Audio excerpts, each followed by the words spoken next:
देखिए एक जमाना था जब लोगों को सिर्फ डॉक्टर और इंजीनियर ही बनना रहता था, लेकिन आजकल लोगों को क्या बनना है? रीलर। क्यों?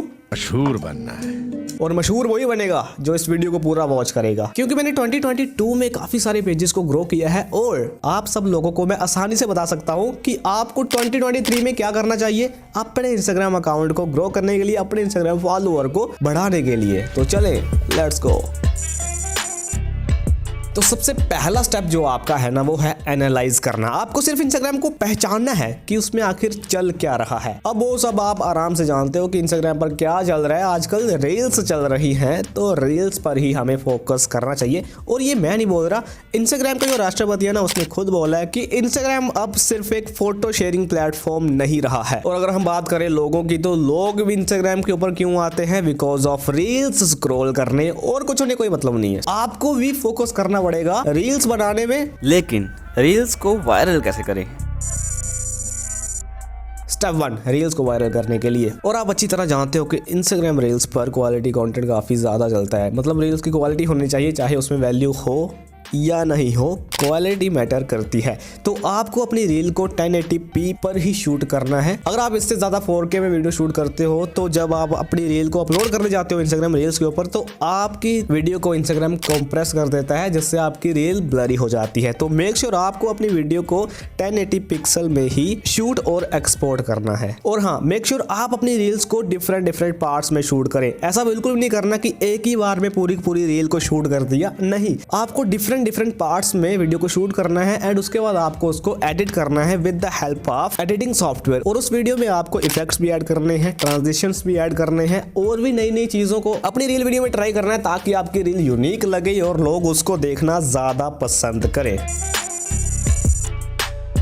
सेकंड स्टेप है यूज ट्रेंडिंग ऑडियो। यस, अपनी रील को वायरल करवाने के लिए आपको एक ट्रेंडिंग म्यूजिक का यूज करना काफी ज्यादा जरूरी है। बेसिकली इंस्टाग्राम आपको खुद बताता है कि आपको कौन से म्यूजिक पर अपनी वीडियो को अपलोड करना चाहिए। अब ट्रेंडिंग ऑडियो आखिर ढूंढे कैसे? जब भी आप रील्स को स्क्रॉल करते हो ना, तो रील्स के नीचे आपको साउंड दिखता है जो कि प्ले हो रहा होता है। उस साउंड का नाम लिखा होता है और उसी के left side, bottom left side आपको एक एरो का सिंबल दिखेगा। अगर उस वीडियो पर एरो का आइकन शो हो रहा है तो इसका मतलब कि वो ऑडियो राइजिंग में है, मतलब ज्यादा लोग उसको यूज कर रहे हैं और उस पर ज्यादा रील्स अपलोड हो रही हैं। एंड जिस रील पर ये आइकन शो हो रहा होगा, इसका मतलब ये है कि इसका ट्रेंड जा चुका है, ये अब ट्रेंडिंग में नहीं है। जिस पर एरो रहेगा आपको समझ जाना है कि वो ही साउंड अभी ट्रेंडिंग में चल रहा है, आपको उसी पर वीडियो बनानी है।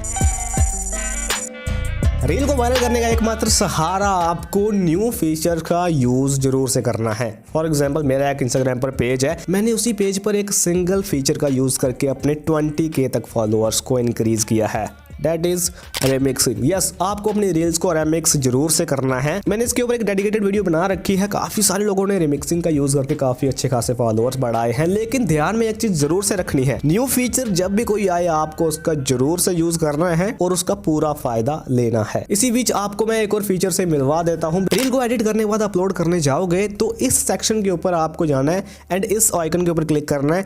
इसके बाद आपको एक न्यू फीचर दिखेगा विच इज कैप्शंस। कैप्शंस के ऊपर अगर आप क्लिक करते हो तो आपने जो भी अपनी रील में बोला होगा ना, वो आपकी रील के ऊपर शो होगा in the form of subtitle. तो ये एक न्यू फीचर है जो कि ज्यादा लोगों को नहीं पता है। आप जरूर से इसको यूज कर सकते हैं और अपनी रील को मोर एंगेजिंग बना सकते हो और ज्यादा लोगों तक पहुंचा सकते हो।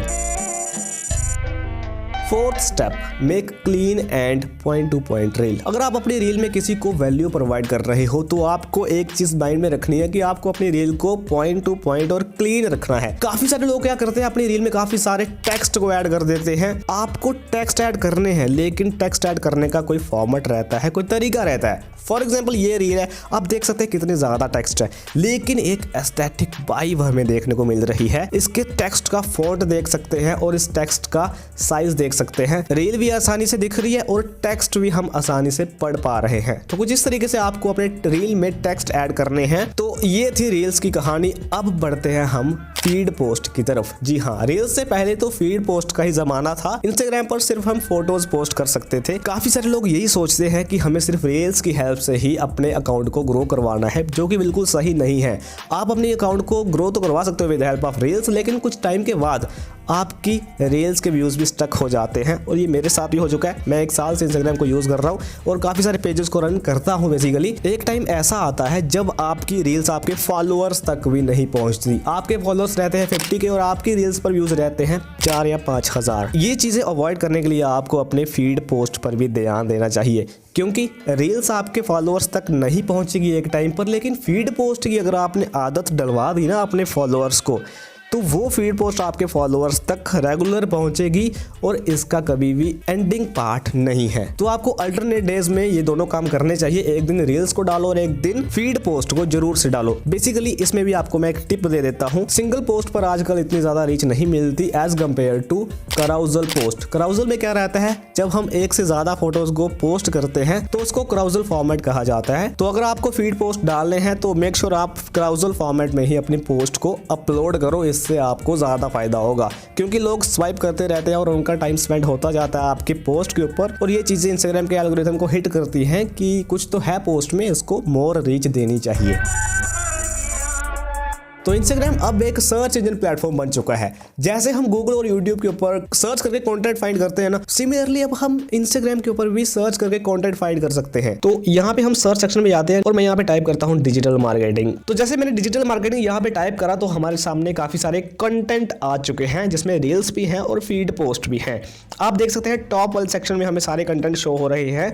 अगर हम किसी रील को क्लिक करते हैं लाइक दिस, तो मैं इसके कैप्शंस में जाऊंगा एंड मैं यहाँ पे देखूंगा कि आखिर डिजिटल मार्केटिंग सर्च करने पर मुझे ये सजेस्ट क्यों हुई है। बेसिकली इसने हैशटैग लगा रखे हैं digital marketing consolation, digital marketing logical position, मतलब ऑल ओवर डिजिटल मार्केटिंग के रिलेटेड ही हैशटैग है। और हैशटैग की क्वांटिटी आप देख सकते हैं सिर्फ 5 है। रील के आप लाइक्स भी देख सकते हैं, बेसिकली बहुत ज्यादा कम है। मतलब इसको रील सेक्शन से रीच बिल्कुल भी नहीं मिली है। जो भी इसको लाइक्स मिले हैं हो सकता है सिर्फ इसको सर्च रिजल्ट से ही मिले हो। तो अब मैं किसी पोस्ट को ओपन करता हूं बेसिकली, तो ये रहा। अब मैं इसके भी हैशटैग वगैरह चेक करूंगा कि इसने आखिर क्या लिखा था जिसकी हेल्प से डिजिटल मार्केटिंग लिखने पर ये पोस्ट मुझे रेकमेंड करी है। बेसिकली इसने हैशटैग डिजिटल मार्केटिंग बिल्कुल भी नहीं लगा रखा, लेकिन इसके कैप्शन में अगर आप नजर डालेंगे तो आप पढ़ सकते हैं one of the most important aspects of being a digital marketer is keeping with all things digital marketing. तो इसने अपने कैप्शंस में भी डिजिटल मार्केटिंग कीवर्ड इंक्लूड किया है, जिसकी हेल्प से मुझे यह रेकमेंड हो रहा है इन सर्च रिजल्ट्स। तो अगर मैं जाता हूं यहाँ पे अकाउंट्स में, तो डिजिटल मार्केटिंग जितने भी लोग कर रहे हैं, जो भी इसमें एक्सपर्ट हैं, वो सारे क्रिएटर मेरे सामने आ चुके हैं। For example ask digital Rahul, इसकी मैं प्रोफाइल ओपन करता हूं तो इसने अपनी प्रोफाइल में डिजिटल मार्केटिंग लिख रखा है, जिसकी हेल्प से लोग इसको आसानी से फाइंड कर सकते हैं। तो आपको भी सेम ऐसा ही करना है, अपनी बायो में अपनी निश को जरूर से मेंशन करना है। और जब भी आप कोई पोस्ट या रील्स को अपलोड करोगे तो आपको हैशटैग में भी अपनी निश को जरूर से मेंशन करना है। तो next step which is posting time. कौन से टाइम पर हमें अपने पोस्ट या रील्स को अपलोड करना चाहिए, काफी सारे लोगों को ये बहम है। तो इस बहम का इलाज तो बेसिकली कोई नहीं है, लेकिन फिर भी हम क्लियर करने की कोशिश करेंगे। अब आप सब लोगों को पता है कि कहां पे हम देखेंगे जाकर के ऑडियंस कब एक्टिव रहती है। बेसिकली हर एक के अकाउंट पर शाम के 6 बजे ही एक्टिव रहती है ऑडियंस। बेसिकली मैं भी पेजेस ग्रो कर रहा हूँ और मेरा कोई एग्जैक्ट टाइम अभी तक नहीं रहा। जब टाइम लगा रात के 1 बजे भी अपलोड कर दी फिर भी व्यूज आ गए, सुबह 8 बजे भी अपलोड कर दी फिर भी व्यूज आसानी से आ जाते थे। लेकिन आपको बहम बिल्कुल भी नहीं रख रहा है। आपका जब मन करता है अपलोड कीजिए, लेकिन कंसिस्टेंसी जरूरी है। ये ऐसा नहीं करना कि ये हफ्ते में 1-2 अपलोड करिए और बस काम खत्म। नहीं, रोज की एक अपलोड करनी है तो करनी है, टाइम मैटर नहीं करता, जब मर्जी करो। एंड इन द लास्ट, चलो ठीक है, आपने फॉलोअर्स तो बढ़ा लिए, अच्छे खासे अकाउंट भी ग्रो कर लिया, लेकिन बात आती है भाई पैसा कहाँ से लाए। अगर ये जानना चाहते हो तो ये वीडियो देखो, काफ़ी सारे तरीके हैं बेसिकली इंस्टाग्राम से पैसे कमाने के, जब आपके फॉलोअर्स अच्छे खासे बढ़ जाते हैं।